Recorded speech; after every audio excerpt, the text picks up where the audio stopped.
বাবাকে নিয়ে আমি অনেক গর্ব করি, কারণ আমার বাবা এমন একজন সরকারি কর্মকর্তা যার কোটি কোটি টাকা ঘুষ খাওয়ার সুযোগ থাকা সত্ত্বেও একটা টাকাও ঘুষ খান না। একজন নীতিবান, সৎ এবং আদর্শ চরিত্রের মানুষ আমার বাবা।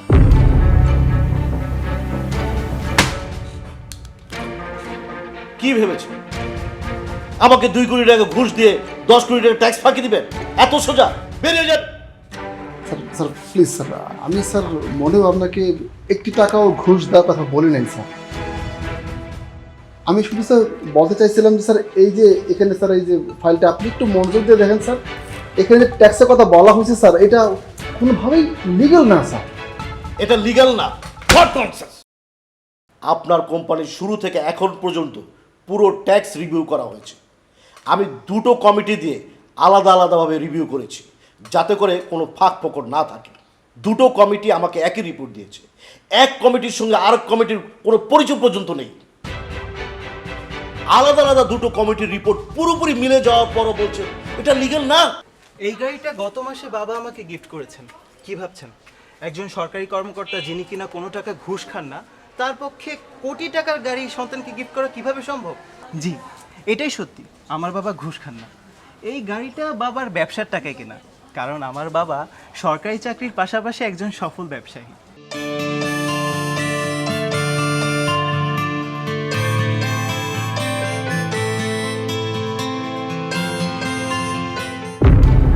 ফাইলামি করেন সরকারের সঙ্গে না?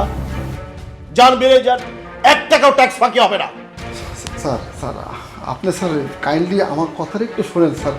আপনি তো স্যার নিজে নিজে বললে যেতেছেন স্যার, আমার আত্মপক্ষ সমর্থনের একটা সুযোগ স্যার কাইন্ডলি আপনি আমাকে দেন প্লিজ। কোনো আত্মপক্ষ সমর্থনের ব্যাপার থাকলে সেটা মেম্বার্স কমিটি আপনাকে কল করবে। বিকাল 3টায় মেম্বার্স কমিটির মিটিং। জোহর নামাজ পড়ে আমি বের হব। কি আবার আপনি বসে আছেন কেন? আপনাকে চলে যেতে বললাম না? যান এখান থেকে।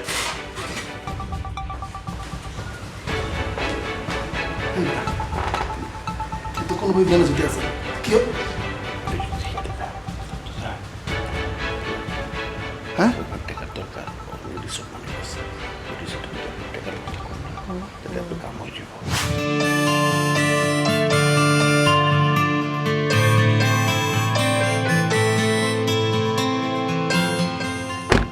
এটা আমাদের বাড়ি, এখনো কমপ্লিট হয়নি। বাবা রাজস্থান থেকে মার্বেল পাথর নিয়ে আসবেন। রাজস্থানের শীতল মার্বেল পাথরে মোড়ানো হবে আমাদের এই নতুন বাড়ির মেঝে। কি ভাবছেন, একজন সরকারি কর্মকর্তা যিনি কিনা কোনো টাকা ঘুষ নেন না, অবৈধ ইনকাম নেই, তার পক্ষে এত কিছু করা কিভাবে সম্ভব? সম্ভব, কারণ আমার বাবার আছে রিসোর্ট বিজনেস, হলিডে পার্ক, শেয়ারের বিজনেস সহ আরো অনেক রকমের বিজনেস। কি ব্যাপার, আপনি এখনো জাননি? না স্যার, চলে যাব তো অন্য একটা বিষয়ে আপনার সাথে একটু কথা বলতে চাচ্ছিলাম কি স্যার। আপনি তো খুব সম্ভবত ওই বান্দরবানে পাহাড়ের উপরে একটা রিসোর্ট করতে আছেন, তাই না স্যার? দাদা আপনার আমার কিছুই না, শুধু শুনলাম যে ওইখানে আপনার ওই নগদ ক্যাশের একটু শর্টেজ আছে। ও, তার মানে আপনি আমাকে ঘুষ দিয়ে সেই শর্টেজ কভার করতে চাচ্ছেন? বসুন। Thank you sir. দেখেন ভাই, ঘুষ খাওয়া হারাম। এই হারাম খাওয়া আমাকে দিয়ে হবে না। স্যার আপনি তো ইফাদ গ্রুপের শেয়ার নিয়েছেন, লক্ষ্মী সন্স হার্ডিন্স কোম্পানির 5,000 শেয়ার নিয়েছেন, তাই না স্যার? হ্যাঁ, ঘুষ খাই না বলে তো শেয়ার নিয়েছি। নগদ টাকা মানে তো ঘুষ। আমিও সেটাই বলছি।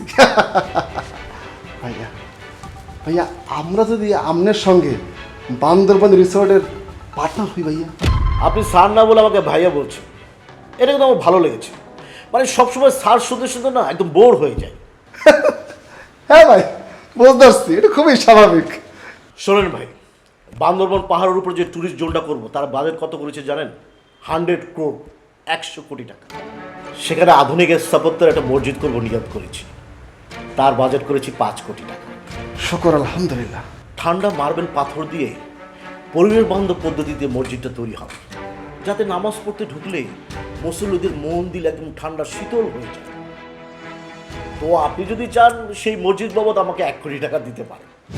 এই যে জমিটা দেখছেন না, এটা আমাদের জমি। এখানে আমাদের 1 একর জমি আছে, কিন্তু শুনেছি জমিটা নিয়ে একটু সমস্যা হচ্ছে। কিছু নিচু বংশের লোকজন জমিটার মালিকানা দাবি করছে, তাই বাবা এখানে একটা মসজিদ নির্মাণ করছেন। একটা সুন্দর ভালো মসজিদ যদি এখানে হয়ে যায় তাহলে হয়তোবা পবিত্র স্থানে কেউ ঝামেলা করতে আসবে না।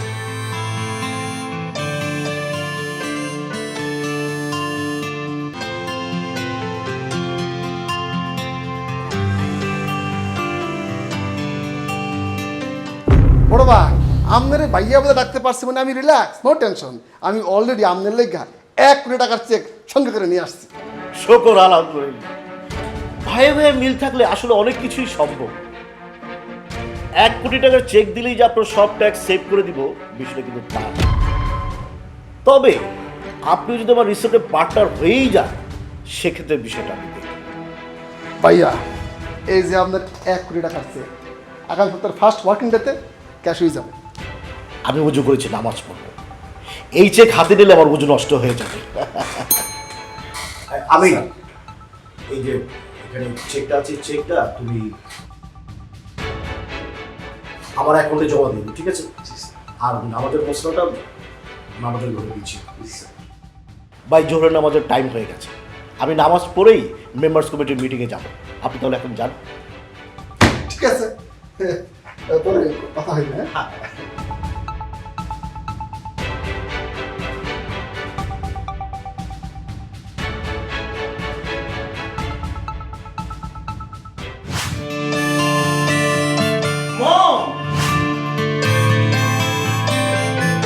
কিরে বাবা, মম, তোমাকে আমি একটা ছবি দেখাতে চাই। তুই মেয়ে পছন্দ করছিস নাকি? দেখোই না তোমার পছন্দ হয় কিনা। আমার পছন্দ লাগবে না, কোনো অসুবিধা নাই। তুই এক কাজ কর, তুই মেয়েটাকে নিয়ে আয়, সরাসরি আমি ওরে দেখবো, কথা বলবো। আগে দেখোই না মা, এই দেখো।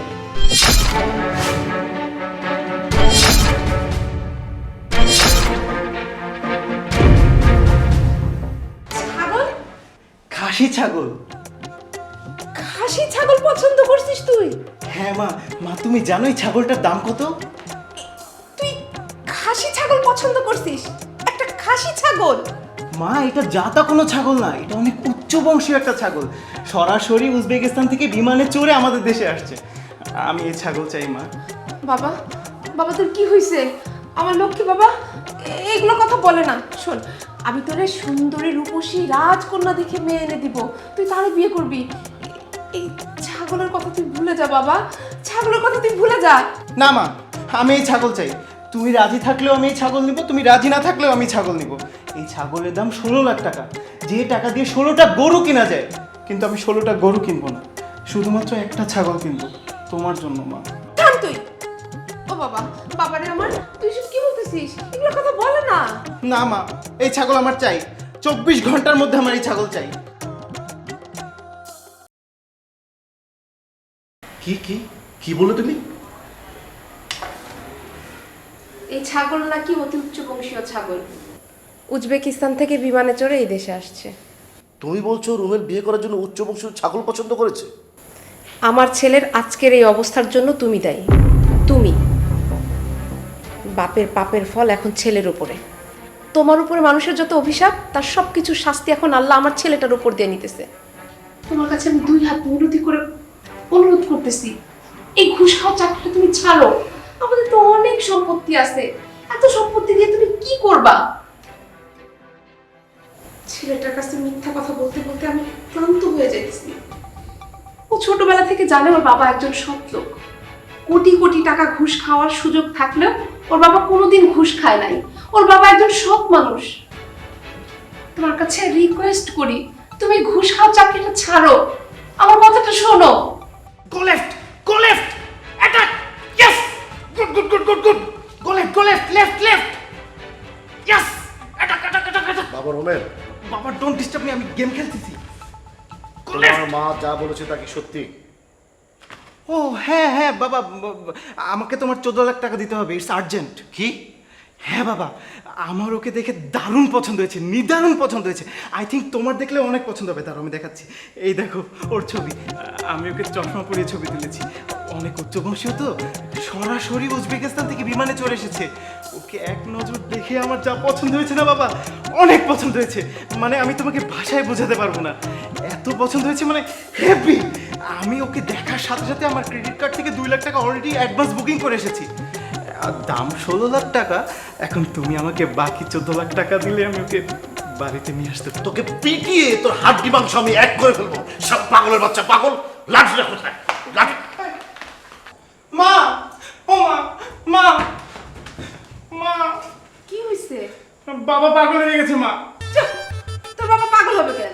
আরে হ্যাঁ, বাবা পাগল হয়ে গেছে। তুমি তাহলে পাগলের ঘরেতে পাঠানোর ব্যবস্থা করো। এই পাগলের বাচ্চা পাগল, বের হয়, বের হয়, এখান থেকে বের হয় বলছি। এই তুমি পাগল? পাগলের বাচ্চা বলে কিনা উচ্চবংশীয় ছাগল, দেখেই পছন্দ হয়ে গেছে। অবশ্যই পছন্দ হয়েছে। উজবেকিস্তানের উচ্চ বংশীয় ছাগল। তুমি দেখলে তো মাথা খারাপ হয়ে যাবে তোমার। পাগলের বাচ্চাটাকে যে এখন আমি কি করব? বলছি না মা তোমারে, বলছি না পুরো পাগল হয়ে গেছে। দেখো কত অবলীলে নিজের বাচ্চারে পাগলের বাচ্চা বলতেছে। তুমি শুনছো তো, নিজের কানে শুনছো? এই দিকে আয় পাগলের বাচ্চা, তোকে আমি আজকে একদম শেষ করে ফেলবো। আয় বলছি। ফুল ম্যাড, পুরাই পাগল হয়ে গেছে। মা তোমাকে আমি ক্লিয়ার করে বলতেছি, শোনো, আমার পছন্দের ছাগল নিয়ে আমি একটাও আজে বাজে কথা শুনবো না। সে যতই পাগল হোক তারা মানা করো, সে যেন আমার ছাগল নিয়ে এরকম কথা না বলে। একদম না। 2 লাখ টাকা অ্যাডভান্স দিছি, আরো 14 লাখ টাকা দিতে হবে। দিতেই হবে মা। এটা আমার উচ্চবংশীয় উজবেক ছাগল, এই ছাগল আমার চাই। এই তুমি কি বুঝে, কি মনে করে তুমি ওরে পাগলের বাচ্চা বললা? অবশ্যই সে একটা পাগলের বাচ্চা। তা না হলে এরকম রুচির দুর্ভিক্ষ হবে কিসের জন্য? এরকম বিকৃত রুচির মন মানুষের সাথে কেন তৈরি হবে?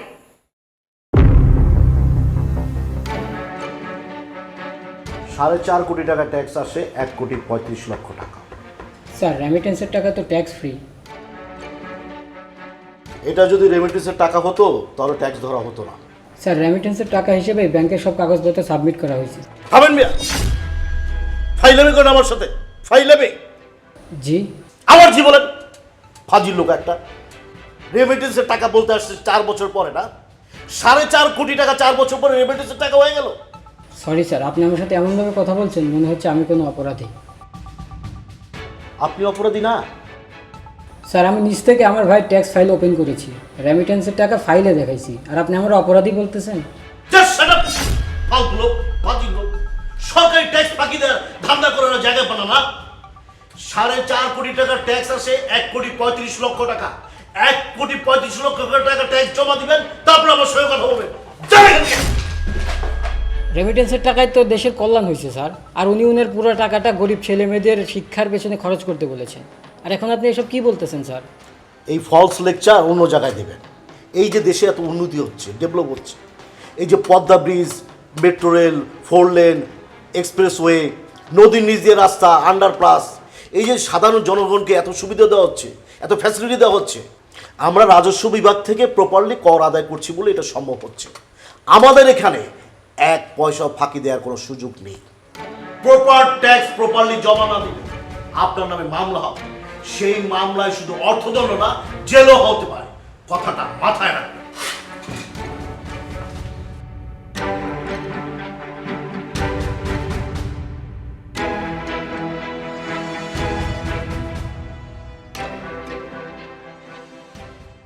বিশ্বাস করেন ভাই, আমার ভাইয়ের ওই অ্যাকাউন্টে আর মাত্র 13 লাখ টাকা আছে। বাকি সব টাকা ওই গরিব ছেলে মেয়েদের প্রকল্পের পেছনে ব্যয় হয়ে গেছে। বলেন কি, মাত্র 13 লাখ টাকা? বিশ্বাস যদি না হয় আমি ব্যাংকের স্টেটমেন্ট তুলে দিতেছি, আপনি দেখেন।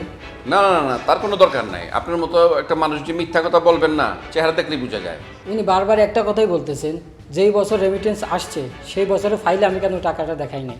কিন্তু সেই বছর তো আমার ভাইয়ের নামে কোনো ইনকাম ট্যাক্স ফাইলই ছিল না। আমি নিজের ইচ্ছায় গত বছর ভাইয়ের নামে ট্যাক্স ফাইল ওপেন করেছি। এখন আমি যদি ইনকাম ট্যাক্স এই টাকাটা না দেখাইতাম তাহলে কি হইতো বলেন তো ভাই? না না না না, আপনি তো ঠিক কাজ করছেন। আপনি একজন জেনুইন খাঁটি মানুষ। 2টা পূর্ণ কাজ করছেন ভাই। দেশে বৈধ পথে রেমিটেন্স আনছেন, আবার সেই টাকায় গরিব ছেলে মেয়েদের কাজে লাগাইছেন।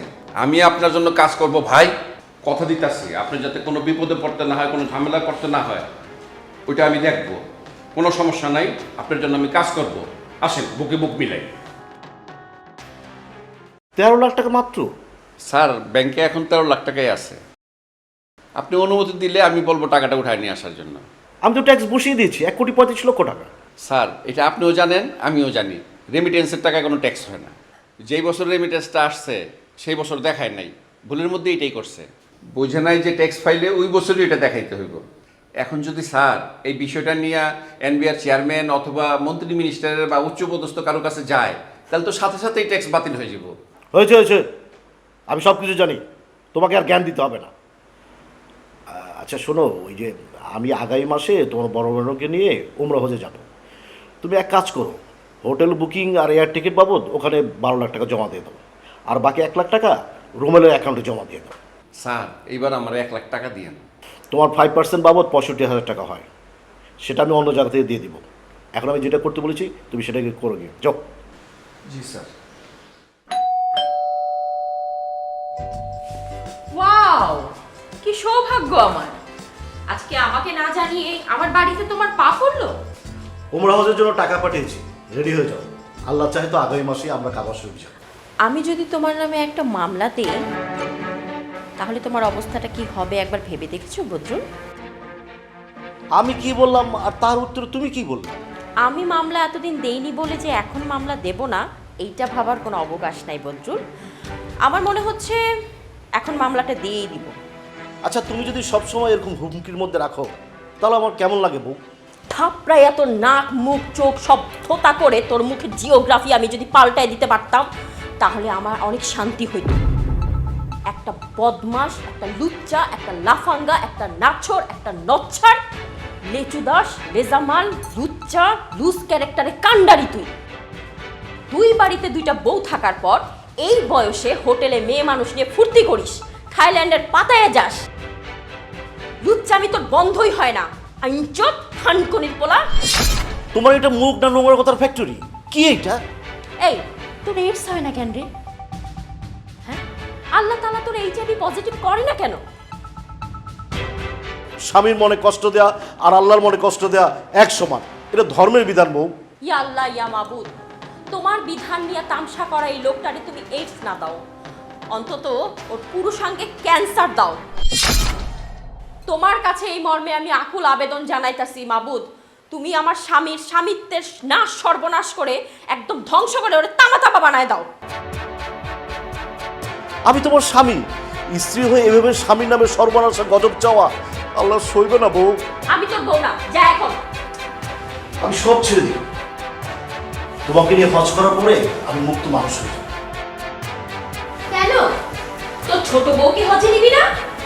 যা বলছো বলছো, এভাবে স্বামীকে কিন্তু করে না বউ, আল্লাহ গুনাহ দিবে।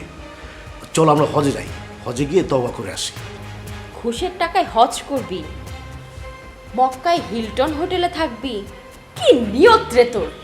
হজে গিয়ে আল্লাহ দরবারে তওবা করব বললাম তো। আমি তোর নামে মামলা দিব কেন জানিস? আমাকে না জানায়া আরেকটা যে বিয়ে করছিস সেই জন্য না, কিন্তু আমি তোর নামে মামলা দিব তোর অবৈধ ঘুষ আর দুর্নীতির জন্য। রেডি থাকিস তুই, আইনচোদ খানকনির পোলা। আমার নামে কি মামলা দিবে তুমি? আমার টাকা পয়সা সব তোমার কাছে, রিসোর্টের মালিক তুমি, ফ্ল্যাটের মালিক তুমি, প্লটের মালিক তুমি, শেয়ার বন্ডের মালিক তুমি, আমার যা কিছু আছে সব কিছুর মালিক। এইবার যে তুমি জনপ্রতিনিধি হয়েছো সেটা আমার টাকা, আমার প্রভাবে। শুধু আমার 2 ছেলে মেয়ের বাবা তুমি, বিদেশে ওরা কষ্ট পাবে, না হলে কবে তোর মুখটা হা করে তোর মুখে আমি পেচ্ছাপ করে দিতাম। আইনচোদ খানকনির পোলা। তোমার মুখটা একেবারে নর্দমার ডাস্টবিন হয়ে গেছে। একটা জনপ্রতিনিধি হয়ে, একটা আমলার বউ হয়ে। ধর তোর আমলা, আমলা আসছে। আমরা কাঠের ঠেকি তুই ভাবলি কি করে তোর সাথে আমি হজে যাব? একটা নষ্ট নচ্ছার খবিস, ইন্টারন্যাশনাল খবিস তুই, আন্তর্জাতিক মানের খাটাস। আচ্ছা ঠিক আছে, তুমি হজে যাবে না, তাহলে আমি ক্যান্সেল করে দিচ্ছি। যাব। বান্দরবনের ট্যুরিস্ট জোনের 51% তুমি আমার নামে লিখে দিবা, সেই কাগজপত্র রেডি করো। এত আজে বাজে কথা, এত নোংরা গালাগাল দেওয়ার পর এখন আবার এই কথা বলছো? এখন যদি বান্দরবন ট্যুরিস্ট জোনের 51% তুমি আমাকে না দাও, তাহলে আগে যা যা বলছি সব ঠিক। মামলা আমি করব, মামলার জন্য রেডি হও। এখন ডিসিশন তোমার, তুমি কি করবা? নিউ ইয়র্কের নতুন বাড়িটা কেনার জন্য $22 লক্ষ পাঠাতে হবে গো। হুন্ডির লোককে আমি বলে রেখেছি। টেবিলে এসো, খেতে দিচ্ছি। কি হলো, এসো। রাগ করেছো? তুমি তো জানোই হুট করে আমার রাগটা মাথায় চেপে বসে। আহা, বললাম তো লাভ ইউ জান, লাভ ইউ তো, লাভ ইউ না? আপু আমার পছন্দের ছাগলটা আনতে যেতে হবে তো, টাকা তো এখনো দিলে না। এই পাগলের বাচ্চা পাগল, তোকে আমি পাগলা রোদে ভর্তি করবো। কেন আব্বু, কেন তুমি আমাকে বারবার পাগলের বাচ্চা বলছো? আমি তোমাকে নিয়ে কত গর্ব করি যে আমার আব্বু ঘুষ খায় না, দুর্নীতি করে না। কোটি কোটি টাকা ঘুষ খাওয়ার সুযোগ থাকা সত্ত্বেও আমার আব্বুর 1 টাকা অবৈধ ইনকাম নেই। নিজের সরকারি চাকরির টাকায় বড় বিজনেস দাঁড় করেছে আমার যে আব্বু, আমার সকল শখ আহ্লাদ পূরণ করে এসেছে আমার যে আব্বু, তার হঠাৎ করে কি হলো? আমার কিচ্ছু হয়নি, কিন্তু তুই কেন পাগল হয়েছিস সেটাই আমি ভাবছি। ও মাই গড আব্বু, আমি পাগল হই নাই। আমি একটা উচ্চ বংশীয় ছাগল পছন্দ করেছি। উজবেকিস্তান থেকে আসে এই ছাগলের 14 গোষ্ঠীর পরিচয় আছে। তোমার নিজেরই তো বাপদাদার পরিচয়ের পরে আর ইতিহাস নেই, কিন্তু আমার এই ছাগলের দাদা বাপ মা, তার দাদার বাপ মা, তার দাদার বাপ মা, মোট কথা 14 গোষ্ঠীর পরিচয় আছে। তাহলে একবার ভেবে দেখো কত বড় উচ্চ বংশীয় ছাগল। একটা মার মার কাট কাট ধামাকা ছাগল সে। আর খাসি ছাগল হওয়ার কারণে তার বংশের সর্বশেষ প্রতিনিধি সে। আল্লাহ আমার নসিব এই খাসি ছাগলটা রেখেছে বলেই তো আমি সেটা পাচ্ছি। ও কি বলতেছো তুমি শুনতেছো? এরপর তুমি চুপ করে থাকবে? বাবারে, আমি তোরে আরো উচ্চ বংশীয় মেয়ের সাথে বিয়ে দিব। তুই তুই মাথাটা ঠান্ডা কর। আমি তোরে উচ্চ বংশীয় সুন্দরী রূপসী রাজকন্যা মেয়ে দেখে বিয়ে দিব। বাবারে, তুই এই বংশীয় ছাগল খাসির কথা ভুলে যা। না মা, এই ছাগল খাসিকে আমার পক্ষে ভোলা সম্ভব না। আমাকে তুমি মাফ করো, ওইটা আমি তোমাদেরকে উপহার দিব। আমার এই উপহার দরকার নাই, এই উপহার আমাদের দরকার নাই। শোন বাবা, আমি তোরে ধার্মিক বংশীয় সুন্দরী রাজকন্যা মেয়ে দেখে তোকে বিয়ে দিব। তুই বুঝিস না কেন? এই পাগলের বাচ্চা পাগল, এই খাসির সঙ্গে তোর বিয়ে পড়াবে কে? কোন কাজী, কোন কোণে বিয়ে হবে? এই খাসি তুই কিভাবে বিয়ে করবি? বিয়ে করব? ও মাই গড, নো নো নো! আমি তো বিয়ে করার জন্য ছাগলটা অর্ডার করিনি, আমি কোরবানি দেওয়ার জন্য ছাগলটা অর্ডার করেছি বাবা। আচ্ছা বাবা, তোমার মনে আছে না গত বছর আমরা 6টা পশু কোরবানি দিয়েছিলাম? এবার 7টা কোরবানি দিব। তার মধ্যে এই উচ্চবংশীয় উজবেক ছাগলটাই হচ্ছে মেইন, মানে চিফ কোরবানি।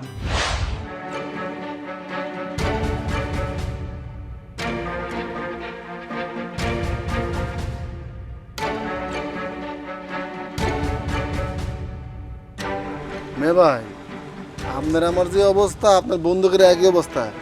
ওই চাই দেখেন, আসলে সারা বাংলাদেশের মানুষের একই অবস্থা। সবাই এখন উচ্চ বংশ ছাগল নিয়ে আলোচনা করতে আসে।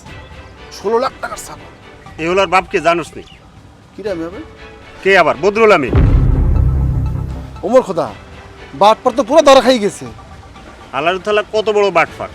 ঘুষের টাকা হজ করে, ঘুষের টাকা মসজিদ বানায়, ঘুষের টাকা শত শত কোটি টাকার সম্পদ করে, এরপরে বলে ঘুষ হারাম। এ ভাই, আচ্ছা কয় তারিখ? আজকে 10 তারিখ। ও আল্লাহ, আগামীকাল ডেটে বদুল আমিনে চেক দিছিলাম, আগামীকাল ক্যাশ হওয়ার কথা। অনেক ক্যান্সেল কর। ও আল্লাহ, উনি ব্যাংকে ফোন করতেছি। আমি তো আপনার কথা কিছুই বুঝতে পারছি না, কি বলেন?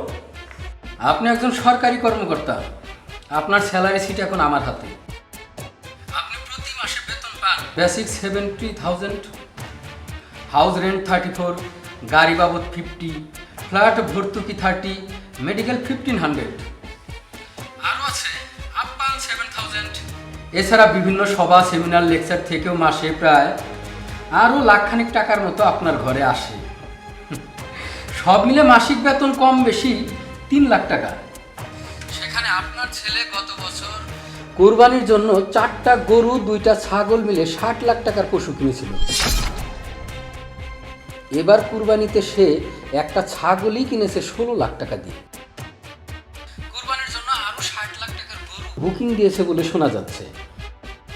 আপনার সম্পত্তির যে হিসাব আমরা পেয়েছি, তাতে করে সেটা 100 কোটিও ছাড়িয়ে যাবে। দেখেন, আপনার কথার আগামাথা আমি কিছুই বুঝতে পারছি না। বিষয়টা আমি বুঝি, তারপর আপনার সঙ্গে কথা বলি। আমি একটা মরিয়ম, তোমার ছেলে তোমার সর্বনাশ করে দিয়েছে। এখন যদি দুদক তদন্তে নামে আবার কি হবে?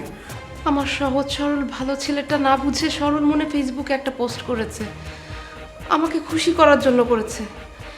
এটা নিয়ে যে তুলকালাম কাণ্ড ঘটে যাবে এটা তো কেউ বুঝতে পারে নাই। বারবার ফোন আসছে, সাংবাদিক ফোন করছে, এই ফোন করছে, সে ফোন করছে।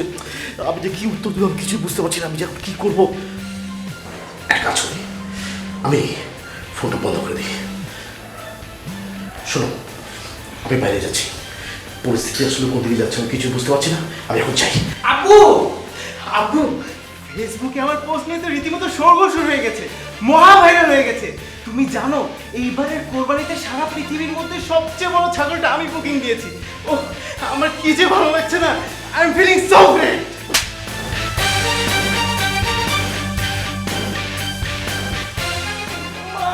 আব্বু মারলো কেন আমাকে? জি, উনি আমার স্বামী। না না, রুমের নামে আমাদের কোনো সংখ্যা নেই। আমাদের দুটো সন্তান, একটি ছেলে একটি মেয়ে, ওরা দুজনেই আমেরিকা প্রবাসী।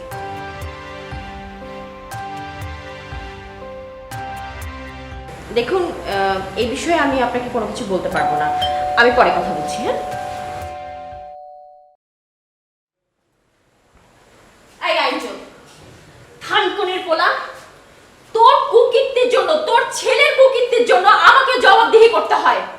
রাখ। বউ, আমি মনে হয় বড় বিপদে পড়ে গেছি, তুমি আমাকে বাঁচাও প্লিজ, প্লিজ আমাকে বাঁচাও। ওঠো, আমি সব বুঝতে পেরেছি। আমার কথা শোনো, জাস্ট স্ট্রেট ফরওয়ার্ড থিওরিতে যাও, সব অস্বীকার করো, এছাড়া বাঁচার কোনো উপায় নেই তোমার। দ্বিতীয় সংসার বলতে কিছুই নাই।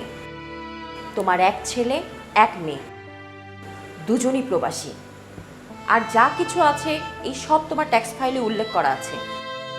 ঘুষের টাকায় তুমি কোনো কিছু করো নাই, আর ব্যবসা বাণিজ্য এই সব কিছু আমার ট্যাক্স ফাইলে দেখানো আছে। ওকে? কিন্তু আম্মু, আমি তো জানতাম আব্বু ঘুষ খায় না। আমাদের বাড়ি গাড়ি সব সম্পত্তি আব্বুর ব্যবসার টাকায়। আমি সবসময় আব্বুকে নিয়ে গর্ব করি, বলি যে আমার আব্বু ঘুষ খায় না। কোটি কোটি টাকা ঘুষ খাওয়ার সুযোগ থাকা সত্ত্বেও আমার আব্বু নিজেকে সৎ রেখেছেন। সে আমার একজন আদর্শ পিতা। তাহলে আমরা কেন এখন সমস্যায় পড়তে যাব মা? কি হলো আম্মু, তুমি আমার কথার উত্তর দিচ্ছ না কেন? আমি যদি বুঝতাম আম্মু যে আমার পোস্টের জন্য আব্বুর ক্ষতি হবে, তাহলে তো আমি পোস্টটা দিতাম না আম্মু। গত বছর কোরবানিতেও তো আমি ফেসবুকে পোস্ট করেছিলাম। হ্যালো, কে? শোনো, আমার ফোন বন্ধ, খুব জরুরি দরকার হলে এই নাম্বারে ফোন দিবা। আর রুমেরকে বলবা কোনোভাবেই যেন সে স্বীকার না করে আমি তার বাবা। ওর ফেসবুক থেকে আমার যত ছবি আছে সরাইতে বলো, এক্ষুনি সরাইতে বলো, এক্ষুনি। তুমি এখন বড় প্রবাসায় না? আমি কোথায় এইটা নিয়ে একটাও প্রশ্ন করবা না, আমি নাই। আমি তোমাকে চিনি না, তুমি আমাকে চিনো না, ব্যাস। আমারে তুমি না চিনতে পারো, আমি তো তোমারে চিনি। তোমার সন্তানের মা আমি। শাট আপ, আল্লাহর রাস্তায় চুপ থাকো, এখন বাঁচতে হবে। শোনা যাচ্ছে দুদক আমার নামে তদন্ত ডাকবে। সরকারি তদন্ত আমার পক্ষে যাবে না, চারদিকে আমার শত্রুতে ভরা। তুমি চলে আসো দয়া করে, আমার ছেলেটার খুব মন খারাপ। ও ছোটবেলা থেকে জেনে আসছে ওর বাবা একজন আদর্শবান বাবা। ওর বাবা ঘুষ খায় না, দুর্নীতি করে না।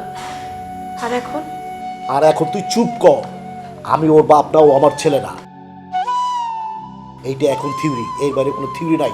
বাঁচার এইটা একমাত্র উপায়। আমার কথাটা তুমি শোনো, তুমি এক্ষুনি বাসায় চলে আসো। আমি জায়নামাজে বসে 2 হাত তুলে আল্লাহর কাছে তোমার জন্য দোয়া করতেছি। আল্লাহ যদি সহায় থাকে আমাদের কিচ্ছু হবে না। আল্লাহ সহায় হয়েছে, আল্লাহ তোমার ছেলেরে দিয়ে ফেসবুকে এই পোস্ট মারাইছে।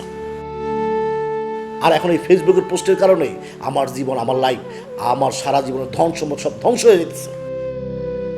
আমার একটাই কথা, তোমার সঙ্গে কেউ যোগাযোগ করলে তুমি বলবা বদরুল আমিন নামে তুমি কাউকে চেনো না, তোমার ছেলের বাপ বদরুল আমিন না, ব্যাস। ছেলেকে নিয়ে তো আমি মিথ্যা কথা বলতে পারবো না, আমার তুমি মাফ করো। আমি তোর খুন করবো। এখন রাগের সময় না, মাথাটা ঠান্ডা করো। আমি কিছু কথা বলি, মন দিয়ে শোনো। আমাদের যত সহায় সম্পত্তি, ব্যবসা বাণিজ্য সব কিছু আছে, তুমি সরকারের কাছে জমা দিয়ে দাও। একটা জীবন বাঁচার জন্য তো এত কিছুর দরকার নাই। এত সম্পদ দিয়ে আমরা কি করব? মাথা গোজার ঠাই আর ভাত কাপড়, এইটা হলেই তো চলে। পরকালেও তো একটা জীবন আছে, সেখানে তুমি কি জবাব দিবা বলো? আই শোনো, এফটিবিকে ফোন করেছি, কালকে সকালে সাংবাদিক আসবে, যা যা বলার সাংবাদিককে সব কালকে খুলে বলবে, ঠিক আছে? আপনি বলছেন রুমেল আপনার ছেলে নয়? না, রুমেল নামে আমি কাউকে চিনি না। ফেসবুকে ছাগলের পোস্ট, ছাগলের ছবি ভাইরাল হওয়ার পর থেকে দেখতে পাচ্ছি সেখানে আমাকে জড়ানো হয়েছে। এই রুবেলকে আমি চিনি না, এই রুবেল আমার ছেলে না। আপনার কি মনে হয় আপনাকে নিয়ে কেন এমন মিথ্যা ছড়ানো হবে? আমি একজন সরকারি কর্মকর্তা। নানান সময়ে নানান মানুষ আমার কাছে বিভিন্ন সুযোগ সুবিধা দিতে আসে। লিগেল হলে আমি সুযোগ সুবিধা দিতে পারি, আর লিগেল না হলে সুযোগ সুবিধা দিতে পারি না। তখন তারা আমার বিরুদ্ধে বিভিন্ন চক্রান্ত করে থাকে। আমার কাছে মনে হচ্ছে এটা একটা সেরকম চক্রান্ত।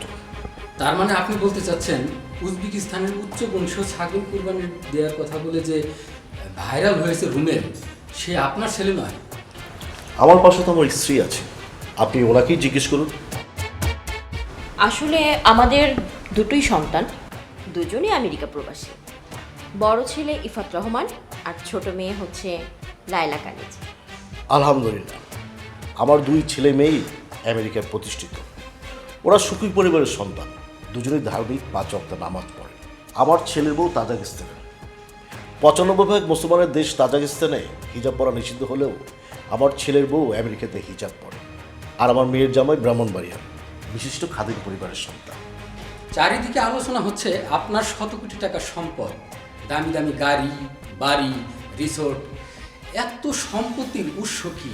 আপনি একজন সরকারি কর্মকর্তা, আপনি এটার ব্যাখ্যা কিভাবে দিবেন? দেখেন, একজন সৎ আদর্শবান সরকারি কর্মকর্তা হিসেবে সবই আমার ট্যাক্স ফাইলে দেখানো আছে। আমার স্ত্রীরও ব্যবসা আছে, আমি সেই ব্যবসা তো আমার ব্যবসা বলে চালানো ঠিক না। আমাদের সমস্ত সম্পত্তি, যত টাকা পয়সা, যা কিছুই আছে সব কিছু আমাদের ট্যাক্স ফাইলে উল্লেখ করা আছে। আমরা এই বিষয় নিয়ে কোনো রকম অবহেলা করতে চাই না। মা, ও মা, আব্বু কেন বললো আমি তার ছেলে না? আমি কি তোমাদের ছেলে না মা? চুপ কর বাবা, উপরে তো আল্লাহ একজন আছে, উনি তো সব দেখতেছে, উনি সব বিচার করবে। আমি আব্বুর সাথে কথা বলবো মা। আব্বু কেন বললো আমি তার ছেলে না? আমি আব্বুর সাথে কথা বলবো মা। আল্লাহর ওয়াস্তে তুই চুপ কর বাপ, আল্লাহর দোহাই লাগে, তুই থাম। আমি ছোটবেলা থেকে এটা শুনে বড় হয়েছি, আমার আব্বু ঘুষ খায় না। সে একজন সৎ সরকারি কর্মকর্তা। আমাদের যত সম্পদ সব তার ব্যবসার হালাল টাকায় হয়েছে। তাইলে কেন এখন আব্বু, আম্মু গো, আমি কি আব্বুর ছেলে না? তুই চুপ কর বাবা। রুমেল, রুমেল, তুই তো জ্বরে পড়ে যেতেছিস, তোর কি হয়েছে? জ্বরে তো তোর গা পুড়ে যাচ্ছে বাবা। আল্লাহ গো, তুমি আমার ছেলেটাকে সুস্থ করে দাও। হ্যালো, আসসালামু আলাইকুম, আমি মফিজ এগ্রো থেকে বলছিলাম। মিস্টার রুমেল, আমি আমাদের কাছে একটা উজবেক ছাগল খাসি অর্ডার করেছেন, আজকে সেটা তার ডেলিভারি নেওয়ার কথা। ওই ছাগল সে নিবে না, ছাগল আপনারা অন্য জায়গায় বিক্রি করে দেন। কিন্তু উনি ছাগল বাবদ আমাদের 2 লক্ষ টাকা অ্যাডভান্স করেছে। ওই টাকার প্রতি আমাদের কোনো দাবি নাই, আমাদের ছাগল লাগবে না। আমার ছেলেটা অনেক অসুস্থ, পারলে আমার ছেলেটার জন্য একটু দোয়া করেন, আমার ছেলেটার জন্য একটু দোয়া করেন। কোনো টাকা পয়সা, গরু ছাগল কিচ্ছু লাগবে না, কিচ্ছু চাই না আমার। আম্মু গো, আব্বু কোথায়? আমি আব্বুরে জিজ্ঞাসা করবো সে কেন বললো আমি তার ছেলে না। রুমেল বাবা, ও বাবা, তোর কি হয়েছে রুমেল? ও বাবা, বাবা তুই কথা বল, ও কথা বল।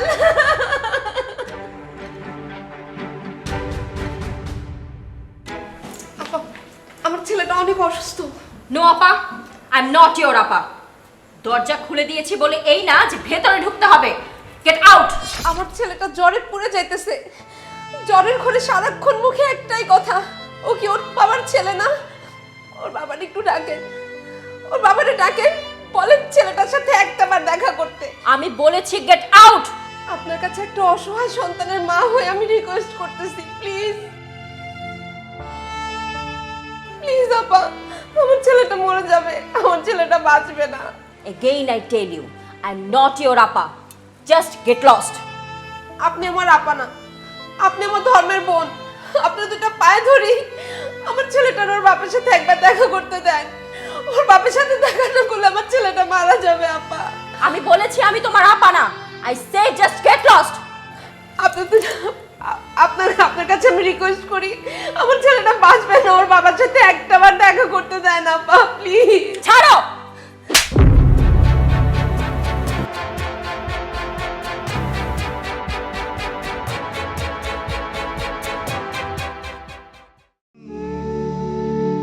প্রিয় ভাই, আমার ছেলেটা হাসপাতালে।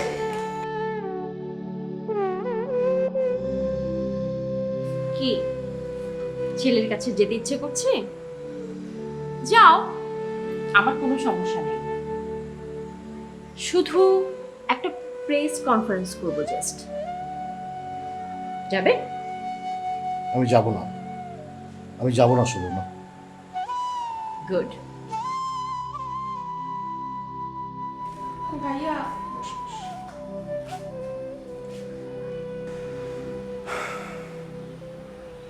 আহা, কাঁদিস কেন? শান্ত হ, শান্ত হ। হ্যাঁ, আমি আছি তো।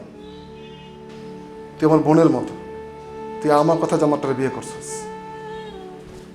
বদরুল আমি ছাড়বো না, আমি দেখা ছাড়বো। আহা, আবার কাঁদি। বললাম তো ওর চিকিৎসা ঠিক মতো হইতেছে। আমি ডক্টরের সাথে কথা বলছি, কোনো অসুবিধা নেই, চিন্তা করিস না। প্রয়োজন ওর বিদেশ নিয়ে যাবো। গভর্নমেন্ট হাই অথরিটির সাথে কথা হয়েছে আমার। বদরুলকে ছাড়া হবে না, কঠিন শাস্তি হবে, আর দেখে নেব আমি। আর কোনো প্রয়োজন হলে আমার বলিস। আহা, বললাম তো ওর চিকিৎসা ঠিক মতো হবে, কোনো সমস্যা নেই। কি বলেন লিডার? হ্যাঁ, রুবেলের মা সম্পর্কে আমার কাজিন, ওর নাম মরিয়ম সুলতানা। বদরুল আমিনের সাথে ওর বিয়েটা আমি দিছিলাম, যদিও বদরুল এই বিয়ে নিয়ে প্রতারণা করছে। যাও, সেটা অন্য প্রসঙ্গ, অন্য বিষয়। আসল কথা হলো রুবেল খুব আবেগের মধ্যে দিয়ে বড় একটা ছেলে তো, জগতের ভালো মন্দ ঠিক বোঝে না। যে ছেলে তার বাবাকে সবচেয়ে ভালোবাসে, সেই বাবা যখন নিজের স্বার্থে ছেলেকে অস্বীকার করে, তখন সে সেটা সহ্য করতে পারে না। Very sad. এখন কি অবস্থা রুমেলের? আইসিইউতে আছে, দেখা যাক। হ্যাঁ, চিকিৎসা ঠিকঠাক মতো চলতেছে। তুমি রিপোর্ট করতে পারো, অসুবিধা নাই। প্রয়োজনে রুবেলের মা এই বিষয়ে কথা বলবে, যদিও ছেলের কারণে সে খুব ডিপ্রেশনে আছে। আপাতত আমি ওনার সাথে কথা বলবো না, আপনার জবানিতে আমি রিপোর্টটা করছি। আমি সব জায়গায় সব সাংবাদিককে কথা বলে দিচ্ছি। হ্যাঁ, তুমি রিপোর্ট করো।